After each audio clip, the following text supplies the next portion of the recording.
C'est-à-dire que j'ai été chercher à l'extérieur des exposants des gens qui n'exposaient pas mais qui avaient des solutions intéressantes sur les trois R. Le premier R, c'est le R de la réduction. Alors la réduction, c'est quelque chose de réglementaire depuis la directive 94-CE de réduire le poids et le volume des emballages. Mais on va voir que la réduction aujourd'hui, elle est aussi extrêmement axée sur la réduction plastique, la réduction du plastique dans les emballages. Donc vous avez pas mal de solutions ici qui, et en fait, pour réduire le plastique, qu'est-ce qu'on va faire? On va quand même garder, on ne peut pas se passer de plastique. Alors, si, il y a des emballages, j'en montre beaucoup dans mes livres, des emballages qui embarquaient du plastique pour des raisons de fonctionnalité. Mais ça, vous pouvez prendre un casque si vous voulez. Pour des raisons de fonction, par exemple une fenêtre pour voir le contenu des emballages comme Barillet qui enlève sa fenêtre.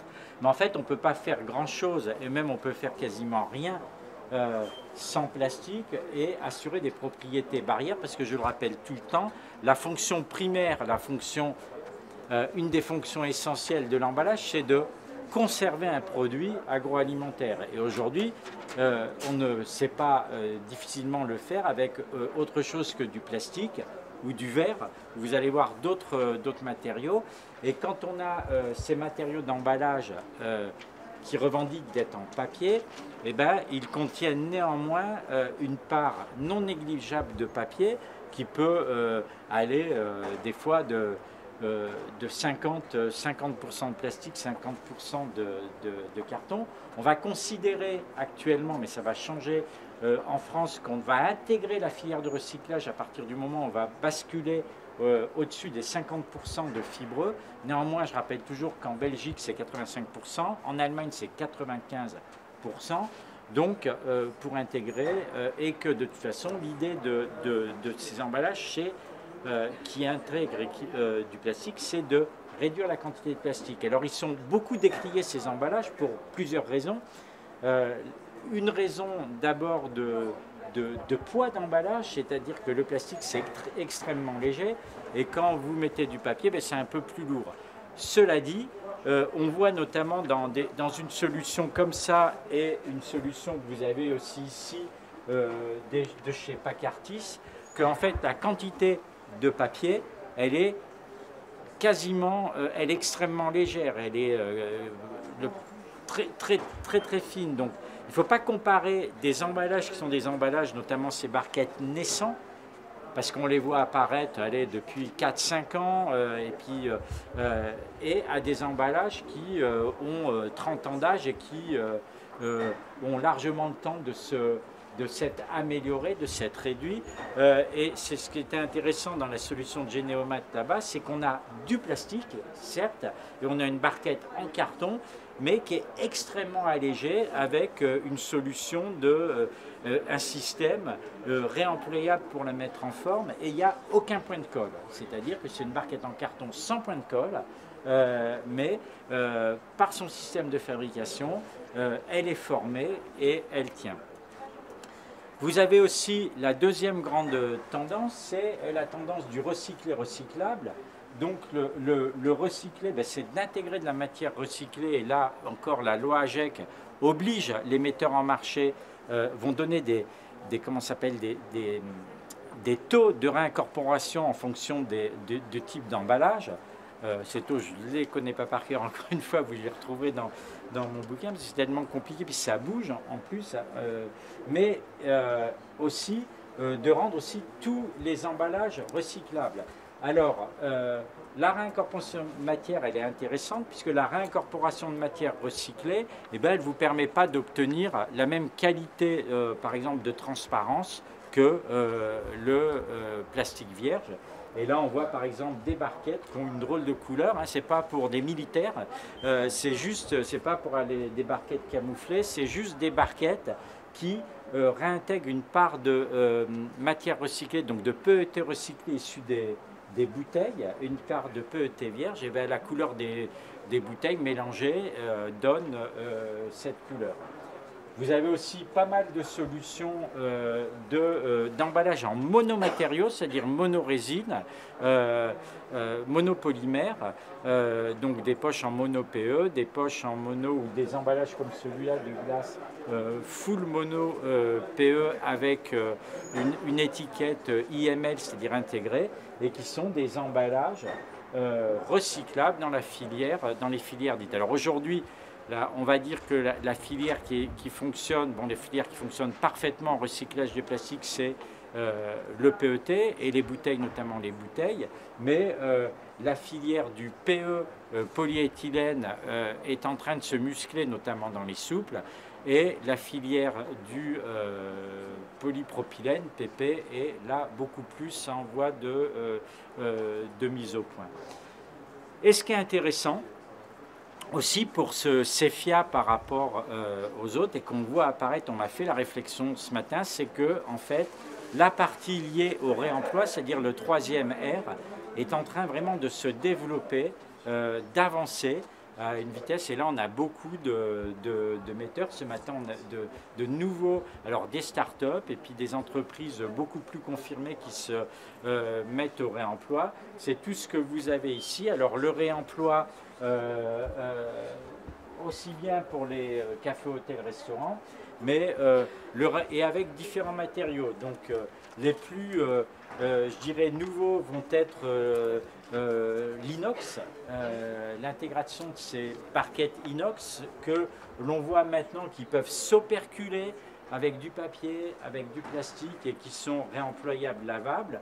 Mais on a aussi des solutions en plastique. Alors vous avez vu tous les pubs de McDonald's hein, et de Burger King là, qui nous expliquent que la salade est meilleure. Donc, bon, mais c'est la même, j'espère. En tout cas, elle est aussi bonne. Mais par contre, ces emballages sont réemployables avec des nouveaux matériaux comme le Tecran. Et puis même du polyéthylène, donc des solutions en polyéthylène, pourtant est un matériau assez qui capte les odeurs et les migrations. Et on voit que des solutions, notamment chez Knauf, on va aller les voir sur le terrain. Et puis vous allez voir aussi beaucoup de solutions. Donc on va aller dans beaucoup de solutions sur la cellulose moulet. Hein, elle est en train de... Elle est plus que sortie de l'œuf, là, elle est née, elle amène plein de solutions. Donc tout ça, effectivement, vous pouvez le voir. Je rappelle que sous toutes ces, comment ça s'appelle, ces solutions et ces tendances, elles sont décrites dans, déjà, hein, depuis 2020, dans le livre Première période de la révolution de l'emballage. Il n'y a pas de nouvelles tendances, c'est-à-dire que les tendances, vous avez les mêmes. Par contre, on voit qu'il y a des expérimentations qui sont en train de se faire et qu'il y a 3 grandes routes qui sont en train de se tracer pour l'emballage. La première, c'est effectivement cette arrivée un peu plus massive d'emballage en papier carton. Hein. J'ai vu encore pas plus tard que hier que 2 nouveaux marchés qui allaient vers des emballages en papier ou papier carton qui étaient jusque-là en plastique, mais vous verrez, hein, ce que je vous dis, papier carton, ça ne veut pas dire 100% que du papier, ça veut dire soit du papier et du plastique complexé, comme la plupart de ces sachets, hein, parce que sinon ils n'auraient pas de fonctionnalité, ne serait-ce que pour les sceller, pour les fermer à chaud, il faut du plastique. Et puis, vous avez le plastique séparable, alors là j'ai rien du tout, c'est les paper bottles, mais vous allez en voir, ou alors les barquettes hybrides, vous savez, des barquettes où on a un foil plastique, enfin très léger à l'intérieur, on en verra. Et puis vous avez le plastique qui bouge beaucoup, ben, on l'a dit, un plastique réintégration de matière recyclée, plastique recyclé, un petit peu de plastique d'origine issue de la biomasse et végétale, mais ce n'est pas quelque chose qui finalement ça commence, mais c'est pas bon. Alors il paraît que bon, c'est plus cher, avec des difficultés d'approvisionnement. Donc, mais un petit peu quand même. Là, j'en ai pas mis. Et puis vraiment le réemploi. Donc dans le réemploi, il y a 2 choses que là ici, je vous mets plutôt du réemploi industriel, mais vous avez aussi le vrac. Vous avez des solutions comme le SEMVRAC, qui est un contenant en plastique ultra léger, il pèse 13 grammes, pour le vrac. pour remplir du vrac. Donc c'est vraiment une solution vraiment intéressante parce qu'en fait, partir avec son cabas et ses 4 ou 5 pots en verre, bah, c'est quand même assez lourd et voire fragile. Là, vous avez des solutions. Puis bien sûr, tout le réemploi avec plein de choses, de réemploi en conditions industrielles, essentiellement aujourd'hui sur les bocaux et les bouteilles, mais vous avez peut-être vu pour certains tout le travail que je suis en train de réaliser avec Citeo sur les standards de réemploi. Et là, c'est vraiment pour moi le réemploi, le travail qui va nous occuper vraiment dans ces années à venir, puisque tout ça est largement en route et le réemploi est naissant. Voilà, donc on va avancer, vous allez me suivre, et puis on va avancer un petit peu au fil des années, on va faire un tour du salon, on revient là. Voilà, suivez-moi.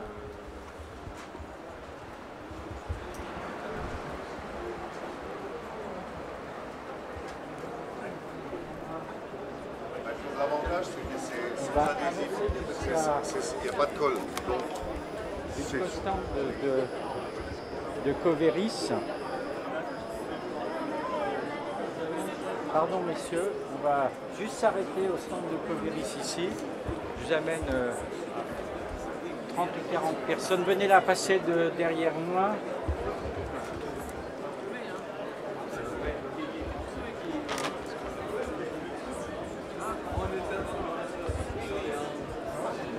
Alors ce qui est intéressant venez par là.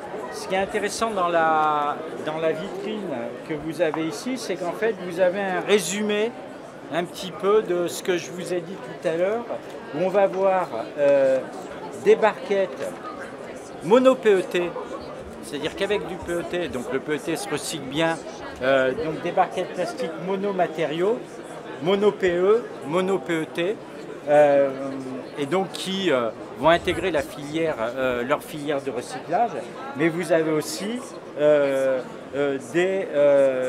des complexes papier, plastique, notamment carton, papier. Et là, on est bien dans cette tendance que je vous ai donnée, c'est-à-dire d'aller vers une simplification et de rendre les emballages en plastique souples, des emballages en plastique qui disposaient pas jusqu'à aujourd'hui de filières de recyclage, qui avec l'extension des consignes de tri vont se retrouver recyclables pour peu qu'effectivement on améliore un petit peu les process. Mais je trouve que là vous avez, voilà, ça résume bien ce que je vous ai dit pour les plastiques. On va avancer un petit peu plus loin là-bas sur le stand. Pardon, j'arrive avec beaucoup de monde. On avance par là. Venez, venez. J'attends que ma troupe arrive. Vous voyez que le micro il sert à quelque chose parce que vous m'entendez toujours. Donc on va s'avancer là vers le stand de Biopac. Je vais vous piquer une ou deux barquettes. Les bonnes. Les bonnes, il y a des bonnes et des mauvaises. Je vais faire une grosse boulette. Vous montrer une mauvaise barquette. Ben, c'est bien de dire les bonnes parce que... Non, les bonnes avec le map. Ah, avec parce le que map, sinon... Donc ça, on a fait le pitch tout à l'heure avec Michelangelo. Voilà, aujourd'hui, je vous disais donc des barquettes qui intègrent en fait des barquettes majoritairement en papier carton, avec à l'intérieur un liner, on va appeler ça comme dans une piscine. Dans les piscines, vous avez des liners en plastique. Ben, en fait, c'est un peu la même chose, sauf que le liner, il est vraiment laminé et collé avec le papier. La particularité de ce liner, c'est que le liner est en cellulose, comme le papier qui est à base de cellulose. Donc vous avez un matériau qui est un matériau renouvelable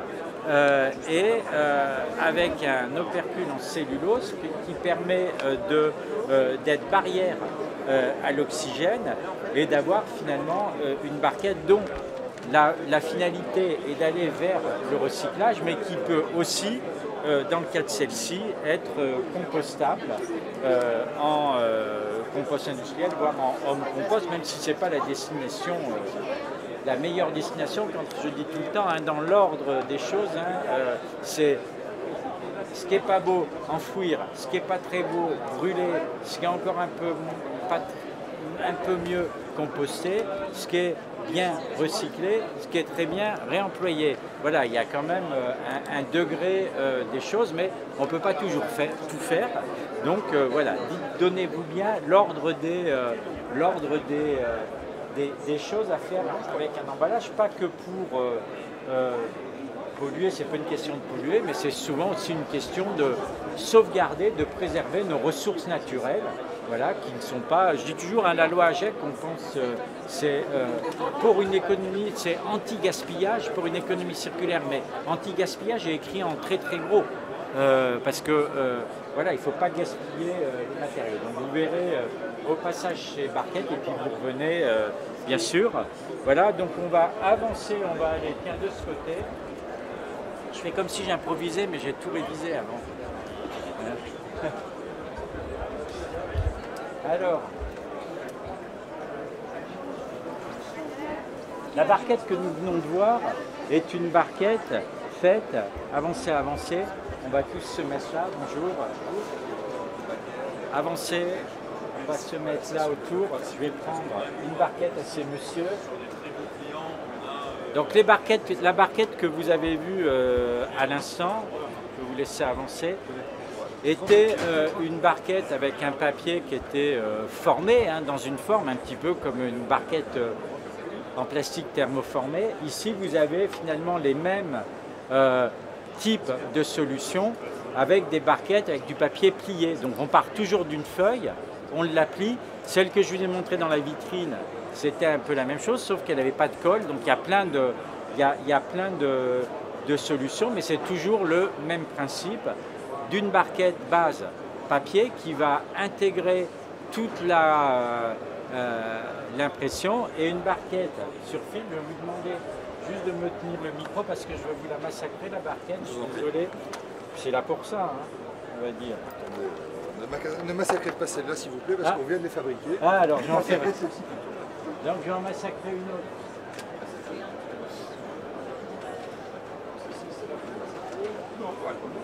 Non, je voudrais juste vous montrer donc le principe et qui va se passer aussi dans le pulpeur parce qu'on ne va pas demander au consommateur de le faire.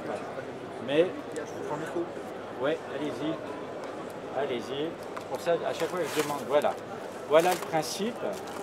Donc vous voyez que la barquette est, on est bien d'une feuille de papier et c'est le plastique qui vient sceller et cette feuille de plastique se sépare dans le pulpeur, même peu le consommateur. Mais en fait, nous ne sommes que français, nous ne sommes pas suisses, donc nous ne le faisons pas. Voilà, merci. Je vous en prie. On va continuer. Allez, on va passer au plastique maintenant.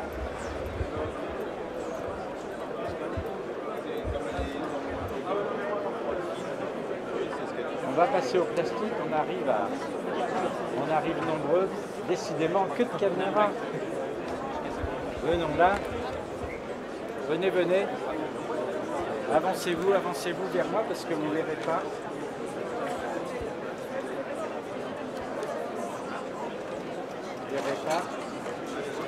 Donc, c'est des solutions qui étaient effectivement, venez dans le fond, des solutions qui étaient présentées, qui sont présentées là-bas, mais là vous les voyez, avec ce plastique,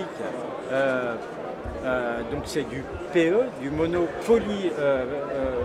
polypropylène, je dis une bêtise, du polypropylène, alors il est noir et il ne contient pas de noir de carbone. Le noir de carbone, en fait, quand on a du noir de carbone sur un emballage en plastique et qu'on le fait passer sur les lignes avec des trucs optiques, l'emballage n'est pas reconnu comme étant du plastique. Donc celui-là n'a pas de noir de carbone, ce qui veut dire que si le consommateur le jette à la poubelle ou même en fin de vie, s'il part dans le bac de tri, il sera reconnu et il sera recyclable. Néanmoins, il est réutilisable, operculable, on enlève l'opercule et il passe au lavage.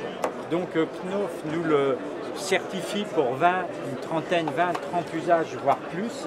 Donc bon, tout dépend de la vie qu'il va avoir, de ce qu'il va contenir avant.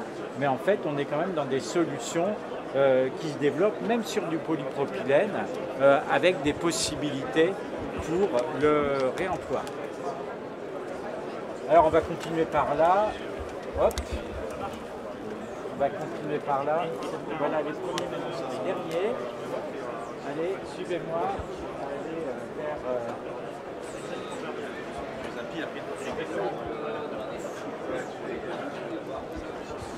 Là, donc là on va faire un grand pas en avant puisqu'on va faire une vingtaine de mètres.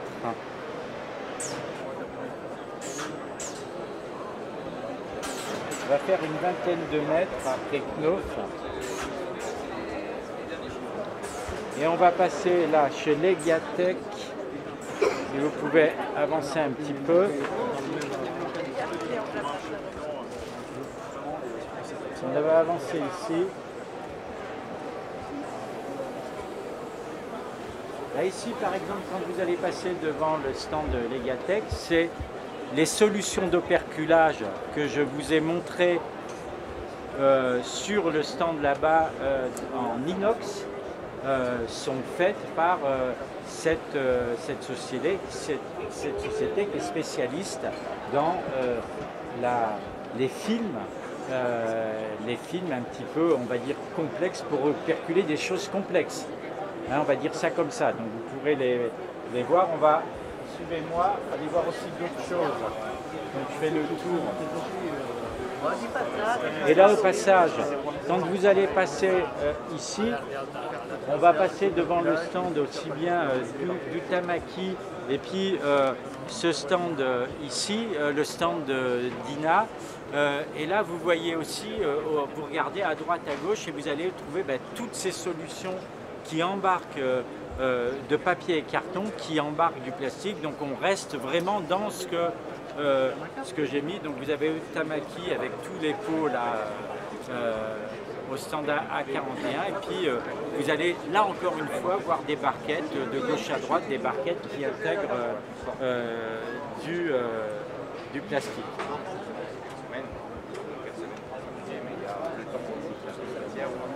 On va avancer.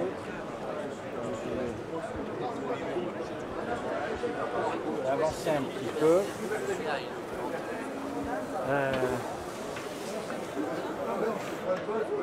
On va avancer jusqu'à chez Bastin. Donc vous avez vu toutes ces solutions barquettes. Maintenant on va voir des sachets souples. Ben, oui. Ici on peut s'avancer. Avancer. Non, c'est un petit peu, excusez-moi, c'était un peu plus loin. Mauvaise surprise. Voilà, ici on va se mettre là. Avancez, venez là parce que je vais vous faire une petite démonstration.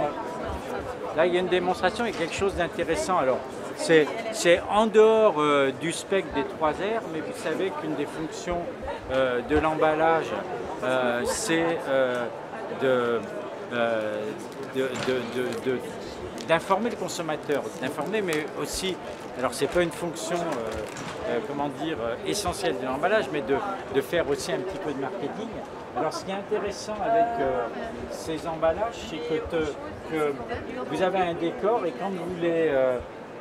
en fait, il y a un code caché, donc là aussi il y a des emballages soit en mono matériaux, donc on a le monopolyéthylène, donc c'est exactement comme je vous ai montré tout à l'heure, ou des papiers, des emballages en papier avec une barrière à l'intérieur, donc on reste toujours dans cette même histoire. Donc vous voyez, il y en a plein de salons, et ça, en fait ça raconte tout à peu près la même histoire, c'est à peu près tout sur la même base de technologie, mais avec plus ou moins de carton, des formes différentes, plus ou moins légers, mais qui vont tous dans le même sens, soit une diminution du plastique, soit de rendre le plastique recyclable.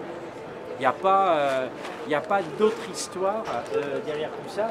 Le seul truc qui est marrant, c'est que si vous faites vous mettez avec votre téléphone là, vous allez aller sur un site internet apparemment. Et donc il n'y a même plus de QR code, hein, c'est l'emballage. C'est l'emballage qui vous permet de... Il y a quelque chose caché dedans, on ne le voit pas. Hein. qui fait que qu'on va pouvoir le scanner. Donc voilà, vous avez vu ces emballages dans l'espace. Et là, je voudrais vous montrer maintenant, donc je remets mon plan dans le bon sens. Alors la dame, elle veut voir, elle va aller photographier, elle a raison. Elle a raison. Alors on est là, allez, on va aller, on va remonter cette allée. Parce qu'il y a deux choses extrêmement intéressantes que je voudrais vous montrer là.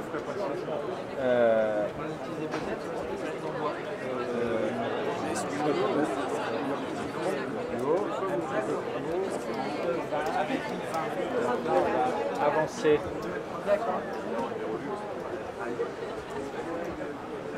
Alors je fais Open Tips un petit peu parce qu'en fait je voudrais profiter du fait que nous ayons un espace pour répondre à des questions-réponses qu'on ne pouvait pas faire lors des autres visites guidées. Et là, ça va être intéressant, vous allez pouvoir poser plein de questions et je vais y répondre après parce que je suis sûr que ce que je vous montre suscite un certain nombre de questions. Donc on va avancer jusqu'au stand E20, éco-feutre, parce que là, il y a un truc qui est quand même assez étonnant. Et qui, à mon sens, fait partie des choses les plus étonnantes du salon. Venez là, je vais vous laisser dîner. Avancez, avancez. Bonjour. Bonjour éco-feutre. Donc je vais vous montrer un emballage en papier carton, 100% en papier carton, qui montre à tel point les avancées technologiques se sont faites ces dernières années. Vous avez vu tout à l'heure dans l'espace ces emballages mono-PE avec des étiquettes moulées dans le moule, on appelle ça des IML. Et aujourd'hui, regardez, on est capable de faire exactement la même chose avec de la cellulose moulée. C'est-à-dire que ça c'est une barquette en cellulose. Vous pourrez la regarder, vous pourrez toucher, j'espère que vous ne ferez pas gronder, mais on a une qualité formelle. Alors celle-ci, il n'y a pas d'induction à l'intérieur, donc elle est pure en cellulose. Dans mon livre, je présente d'ailleurs une salade qui est conditionnée là-dedans, mixte, qui n'a aucune... c'est juste ça, la composition de la cellulose qui fait que ça tienne, parce qu'en fait, le problème qu'on a avec l'emballage, c'est que des fois, on a besoin d'une durée de vie de 15 jours et on prend de l'emballage qui garantit une durée de vie de 3 ans. Ça, c'est une forme de gaspillage. C'est-à-dire qu'aujourd'hui, on va recalculer, se dire que si cet emballage pouvait permettre, sans être souillé, une garantie, je ne sais pas, je dis n'importe quoi, de 4 semaines, eh ben, on peut y aller sans problème à mettre du 15 jours là-dedans. Parce qu'on sait qu'on a une forme de garantie. Et ce qui est intéressant dans la communication, c'est de se dire qu'on peut mouler comme dans du plastique, l'étiquette en même temps, et avoir finalement un emballage qui ressemble étrangement, d'ailleurs on en voit pas mal chez Éco-Feutre, à des qualités formelles de plastique. Et ben voilà, et je trouve que ça, en l'espace de aller, bon, Éco-Feutre est depuis longtemps sur le marché, j'y suis depuis longtemps, mais je trouve que les évolutions dans ces 5-6 dernières années avec la cellulose moulée, vous en voyez plein le salon aussi, sont assez dingues. Et ça n'a pas fini d'avancer, puisque vous mettez ça dans le bac de tri, bah c'est de la cellulose, c'est recyclable. Alors vous verrez que je ne dis jamais le mot recyclable à 100%, car ce n'est jamais recyclable à 100%, c'est entièrement recyclable. Pourquoi pas 100%? Parce qu'on perd forcément de la matière quand on recycle, et puis l'encre elle n'est pas recyclée, ou partiellement recyclable. Mais là on est vraiment dans de l'entièrement recyclable. Donc c'est assez chouette. Et on va terminer par, la consigne et le réemploi avec une petite pépite. Parce que j'en ai rêvé et des fois, et ils l'ont fait. Donc vous avez vu les barquettes Bernie, donc qui sont soit flopacable. Donc ça, on avait vu il y a quelques années qu'on voit les barquettes avec le flopac. Vous avez vu, on est passé tout à l'heure chez les Jatec, elles sont operculables. Voilà, là j'en ai une operculée. Donc là, c'est collé et ça s'enlève et ça se nettoie. Et maintenant, vous arrivez même à faire du flopac, c'est-à-dire du sous-vide.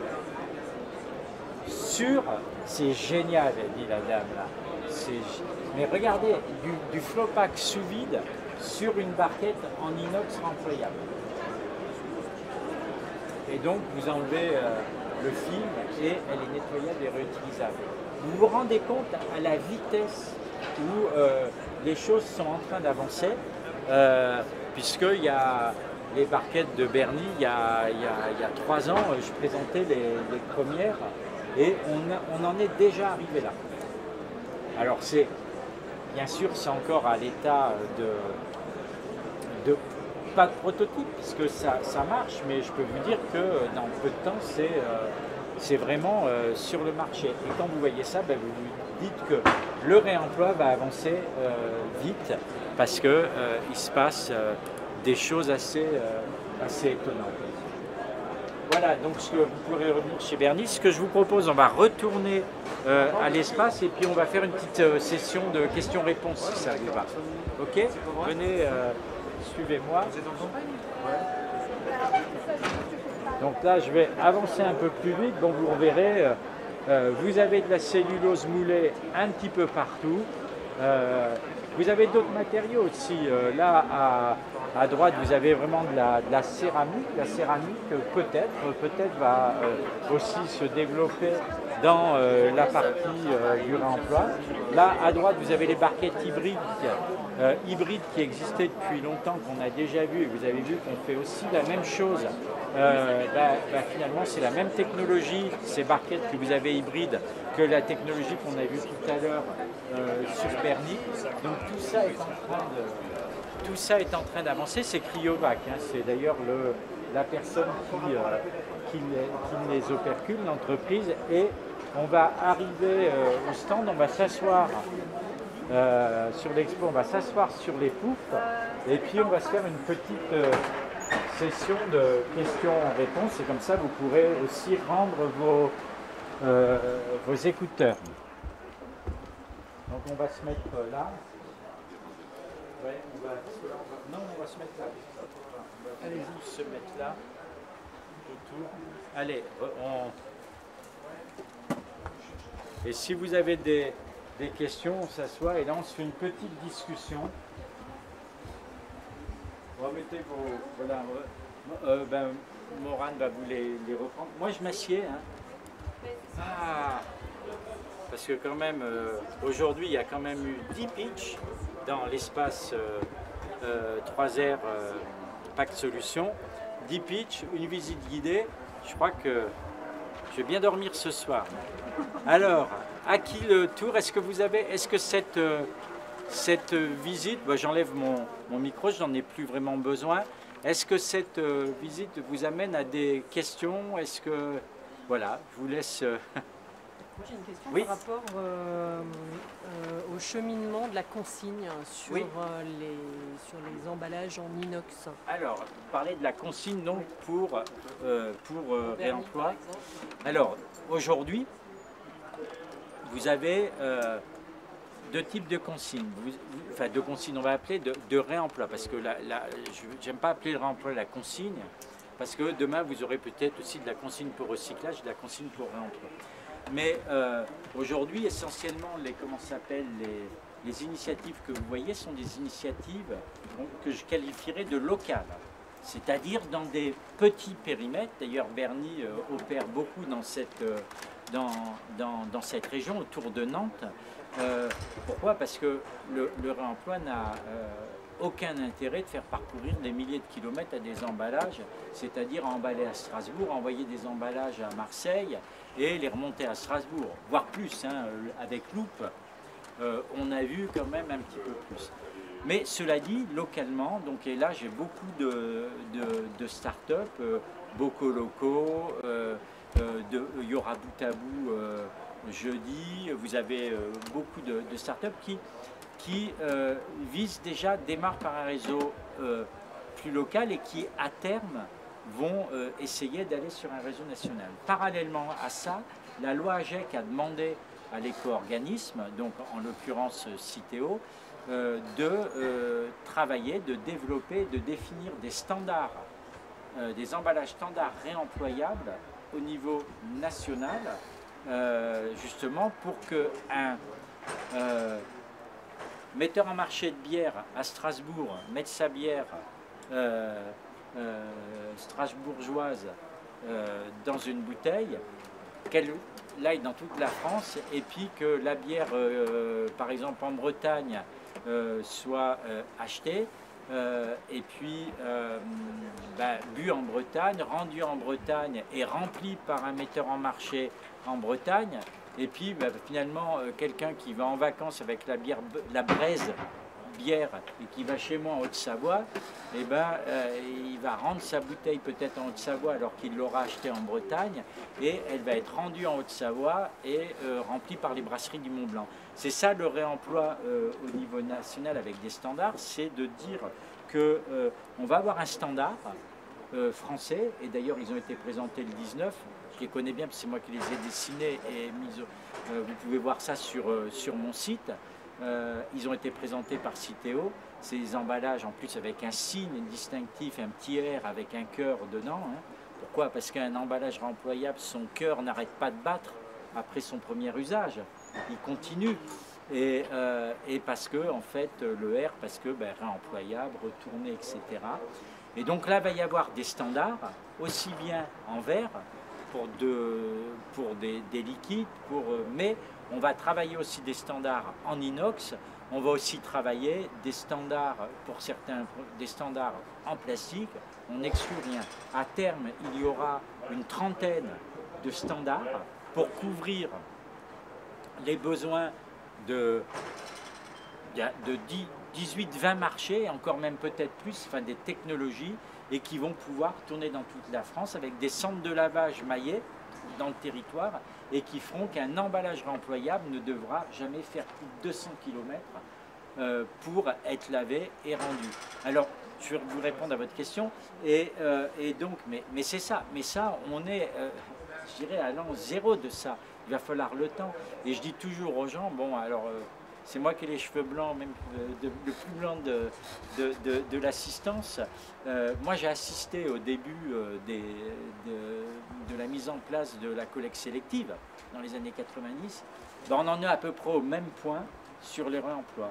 Et donc, c'est tout un travail qui va se mettre en place, c'est-à-dire des emballages, des endroits pour récupérer ces emballages, des centres de récupération, de contrôle de lavage, et de contrôle, et voilà. Et donc c'est ces deux solutions, et je pense que d'ailleurs des acteurs de start-up aujourd'hui feront sans doute partie, c'est un nouveau monde qui est en train de s'écrire. Monsieur avait une question? Au niveau sanitaire, du coup, comment ça se passe? Parce qu'on sait que c'est du réemploi, ça va être remis en libre service, ça va être réutilisé. Est-ce qu'il n'y a pas des risques de contamination? Comment c'est quoi par rapport à cette variable? J'ai envie de dire que vous avez autant de risques de contamination avec du réemploi que vous en avez avec du recyclage. Mais à qui la responsabilité? Alors, non, mais je vais vous répondre. Donc le système qui a été, il faut le regarder, mis en place par Citeo, va y avoir un pooler qui va, voilà. Et en fait, vos emballages réemployables vont être récupérés pour récupérer la consigne. Ils vont être envoyés dans un centre ultra modernisé de, comment s'appelle, de tri, donc avec un tri déjà pour voir, on ne va pas laver ce qui n'est pas conforme, un tri pour voir la conformité, un nettoyage, un contrôle avec un cahier des charges qui est plus draconien que le cahier des charges du neuf. C'est-à-dire que de sortie verrière, par exemple. C'est-à-dire qu'un emballage réemployable en verre sera plus contrôlé quasiment qu'un emballage qui sort neuf de chez le verrier. Il va être repalettisé parce que les standards, enfin dans l'idée des standards, c'est pas de reconstruire des usines, donc ces standards doivent tourner sur les lignes d'usage unique. Ces standards vont être laver, contrôler, repalettiser pour retourner chez le metteur en marché. Et la responsabilité sera exactement la même que la responsabilité que vous avez aujourd'hui. C'est-à-dire qu'aujourd'hui, quand vous recevez du neuf et qui est non conforme, vous n'êtes pas à l'abri qu'une souris rentre dans la palette et vienne faire ses bébés. Bon, enfin, on dit que ça n'arrive pas, mais ce que je veux dire, vous aurez exactement la même chose. Donc c'est quelque chose aussi qui est en train de se mettre en place, effectivement. Et vous pouvez, il y a déjà le guide de lavage, vous pouvez aller sur le site Citeo, sur mon site aussi, et voir ces standards et le guide de lavage. Et encore une fois, ça va avancer. Mais l'idée, c'est d'avoir vraiment dans l'idée, c'est que une palette de neuf égale une palette de réemploi. Elle aura les mêmes garanties. C'est-à-dire qu'aujourd'hui, je sais que les gens que j'ai été visiter, quand ils trouvent 3 non conformes dans une palette de neuf, ils renvoient la palette à l'expéditeur. Quand vous trouverez 3 non conformes dans une palette, parce que vous les contrôlez vos palettes, hein, vous ne remplissez pas comme des... quand vous trouverez 3 non conformes, vous les renverrez de la même manière. Donc normalement, l'idée c'est que ça soit le même, pour l'industriel, la même chose, quoi. Une palette de neuf égale à peu près une palette de remploi. Mais je sais que c'est quelque chose de nouveau qui va devoir se mettre en place et qui amène du travail. Voilà. D'autres questions? Quand vous parlez du cellulose, on a l'impression que c'est l'emballage de l'avenir. Pourquoi on ne l'a pas encore démocratisé, que ça devient l'emballage en prêt Non, j'irai. Alors, je m'excuse si on pense que c'est l'emballage de l'avenir quand je parle de la cellulose. Ce qu'il y a de certain, c'est que les plastiques, comme on les pratique aujourd'hui, c'est-à-dire le plastique à usage unique. Moi, je ne sais pas le plastique ne me gêne pas du tout, mais c'est l'utilisation de l'emballage qui me travaille. L'emballage en lui-même ne me travaille pas. D'ailleurs, j'ai créé un article, c'est simple, hein, j'ai créé un article sur le plastique. 3 jours après, on me dit que je suis pro, parce qu'on me dit beaucoup que je suis un pro plastique. J'ai créé un article sur la cellulose, on me dit que je suis un pro papier. Quelqu'un est venu me bassiner tout à l'heure en me disant que j'aimais pas le papier. Non mais d'où il sort ça le gars? Et c'était quelqu'un de comme ça. Et puis d'autres vont me dire il n'aime pas le plastique. Non. Pour moi, c'est l'utilisation. Quand je parle de juste emballage, c'est aussi l'utilisation de l'emballage. Donc la cellulose a des intérêts et des inconvénients. Et d'ailleurs, dans mes bouquins, j'essaie d'être le plus clair possible et le plus objectif possible en disant, attendez, s'il y avait une solution miracle, une solution idéale, je peux vous dire qu'il y a un moment qu'on l'utiliserait tous. Et il n'y a pas de solution miracle. Chaque solution a ses avantages et ses inconvénients. Ce qui est certain, si vous voulez, c'est que de façon purement, parce que les matières premières se raréfient, on va aller de plus en plus vers des matériaux renouvelables. Le pétrole, c'est coché qu'on en aura moins, que ça va coûter de plus en plus cher. On le sait. Que ça va. Pourquoi ça va coûter de plus en plus cher? Parce qu'il va falloir aller toujours plus profond pour aller en chercher. Comment ça s'appelle? Le verre. Comme je l'écris dans le petit bouquin que vous pouvez télécharger sur mon site, parce que lui, vous pouvez l'avoir sans problème, l'emballage a eu sa révolution. Le verre, la silice est un des premiers matériaux. On se dit, c'est du sable. Non, la silice est un des premiers matériaux qui va manquer pour faire de l'emballage. Donc d'où l'intérêt de le réemployer, de le faire tourner. On pensait que c'était ad vitam aeternam. L'acier, c'est pareil. Pourquoi? Parce qu'on en utilise... on a de l'acier partout, en fait l'acier on l'a sorti du sol et on en a mis partout, si vous voulez, et il y en aura de plus en plus. Donc les matériaux fossiles vont se raréfier, ça va coûter de plus en plus cher, donc forcément il faudra aller vers des matériaux renouvelables, la cellulose, mais tout ça pas en allant flinguer notre planète, à lui faire... Enfin moi je dis toujours, il y a une certitude, hein, c'est qu'il y aura toujours 4 saisons, et que ça pousse pas en hiver les arbres, sauf à chauffer. Enfin, moi j'ai mis voilà, chez moi en Haute-Savoie, à partir entre mois de novembre et mois de mars, il se passe rien. Enfin si, il se passe plein de choses dans la terre, mais il n'y a rien qui pousse, on voit rien. Puis paf, ça explose comme ça, et ça sera toujours comme ça. Et comme les arbres ne poussent, comme les emballages ne poussent pas aux arbres, ils ne pousseront jamais aux arbres, oui, alors ils ne sortent pas de mon jardin. eh ben, il va falloir raisonner tout ça. Et c'est pour ça que je dis l'utilisation est fondamentale. Autre question? Ah, madame, là-bas. Bonjour. Désolée, j'ai pris en cours, donc peut-être que vous en avez parlé avant. Concernant la robustesse en fait, des pots en verre, est-ce qu'il y a des tests, enfin je suppose qu'il y a des tests oui, pardon, pour les pots réemployables.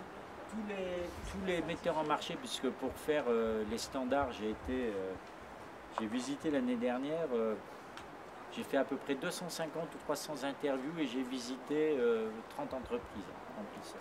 Au départ, ils m'ont tous dit, Fabrice, nous on veut emballage à usage unique, emballage réemployable, tu me fais les mêmes, ça nous va très bien, même poids, surtout il ne faut pas que ça soit plus lourd, il faut que ce soit pareil, etc. Sauf que quand vous regardez, par exemple les bouteilles d'Evian Badois de réemploi, toutes les bouteilles de minéral de réemploi, bien bizarrement, elles pèsent 30 à 50 voire 60% plus lourd. Donc les bouteilles et pourquoi? Parce que d'abord parce qu'on a passé notre vie à alléger, c'est normal, c'est la directive 94 CE qui demandait d'alléger. Donc aujourd'hui, les emballages à usage unique qu'on utilise ne sont absolument pas aptes à faire du réemploi. Même si on les utilise, ils ne sont pas aptes. La crainte principale de mes metteurs en marché, c'est la casse de verre sur ligne. Elle ne peut pas péter, enfin, et puis même chez le consommateur. Donc oui, je peux vous dire que les emballages de réemploi, pourquoi? Parce qu'ils ont aussi des fonctionnalités que n'ont pas les emballages à usage unique. Donc ça, vous le verrez. Ils sont plus épais, mais ils ont d'autres fonctionnalités pour faciliter le lavage. Pour que les étiquettes, par exemple, ne frottent pas les unes contre les autres, parce qu'on ne va pas vernir des étiquettes sur du réemploi, parce que ce sera plus difficile à les enlever au lavage. Donc en fait, j'ai intégré toutes les fonctionnalités qui fait que, in fine, et c'est normal, maintenant les gens l'acceptent, les emballages réemployables sont plus pondéreux.